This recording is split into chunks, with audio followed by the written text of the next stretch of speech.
Hello and welcome to your 10 at 10. Today's April 13th, 2023. Today we're going to talk about the killer escalation clause. And I'm calling it that. I really am. I didn't come up with it. I stole it from another agent. So, one of the advantages of being able to look at 44 offers over the last couple of weeks is being able to see how other agents are writing offers, right? Like that's a huge glimpse into the psyche, experience level, and attitude of other agents, right? I can tell you this much, out of the 44, 75% of them didn't have a snowball's chance in hell of being accepted, right? And there's probably a couple reasons for that. One might be the buyers just have a disconnect from reality in this market. The other one might be the agents have a disconnect from reality in this market. And I do think that's a part of it as well in some cases.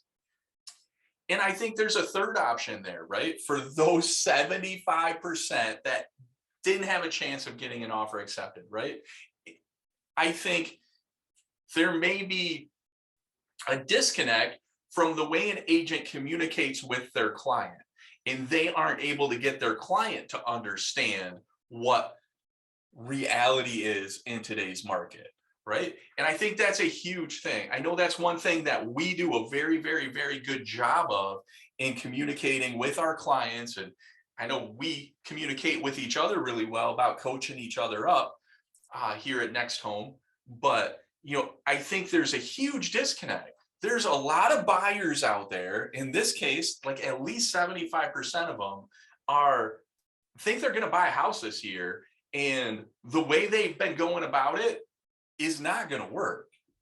And I think that's the case over the last several years, right? The market has changed. The market has shifted. I think there's a lot of realtors and a lot of buyers that are just doing what they've always done because it used to work 5 or 10 years ago, and it's not going to work anymore. And I think there's a lot of knowledge that we've gained just over the last couple of weeks. So one of the things that we talk about all the time is figuring out what our buyers have going for them, right? And what our buyers don't have going for them, right? And figuring out a way to overcome those shortcomings. And a lot of times an agent and even a buyer thinks, oh, well, if I just offer, my price, like it's going to work. They think that's the only thing that's important. And it's really not. There's so many different factors, like, whether it's cash or financed, how much is being financed? What type of loan is it? Is it a HELOC that can close immediately? Maybe. Or is it, a 30-year fixed mortgage that is going to take 30 days to close? Is it FHA? Is it VA? And if those are some of the things that our buyer doesn't or has going against them, right? And quite honestly, it is going against them when they're competing against a cash offer. How do we overcome that? And how do we overcome it in a way that's still in our buyer's best interest, right?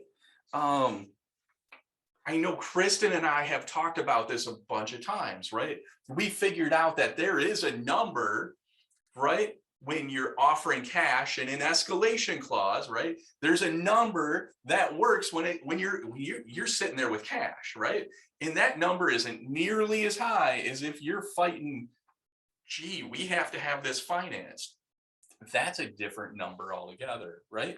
So one of the agents that wrote on one of our listings last week or the week before wrote their escalation clause this way, and I love it. Okay, this is a killer escalation clause. It really is. And this is what I'm going to be incorporating into my business when I'm working with my buyers, right? And I'm just going to read it. Buyer offers a purchase price of $250, but hereby agrees to beat any financed offers by one price and any cash offers by a different price, up to a maximum purchase price of, say, $285, right? If escalation clause is implemented, seller shall provide a copy of competing offers and the pre-qual letters, proof of funds pertaining to all offers. So essentially what they've done is their buyer coming in with cash is in the driver's seat, right? But they're offering one price if they're competing against a financed offer because they don't have to go as high, right? But they're offering another price if they're competing against another cash offer to help motivate that seller and make their offer look as good as it possibly can. And I think that's a really, really, really keen observation in today's market that's working for that agent. It definitely worked in this case. And in addition to that, I know that it's going to work for us. So anyways, that's your killer escalation clause. Thanks for tuning in. Do your best to make today awesome.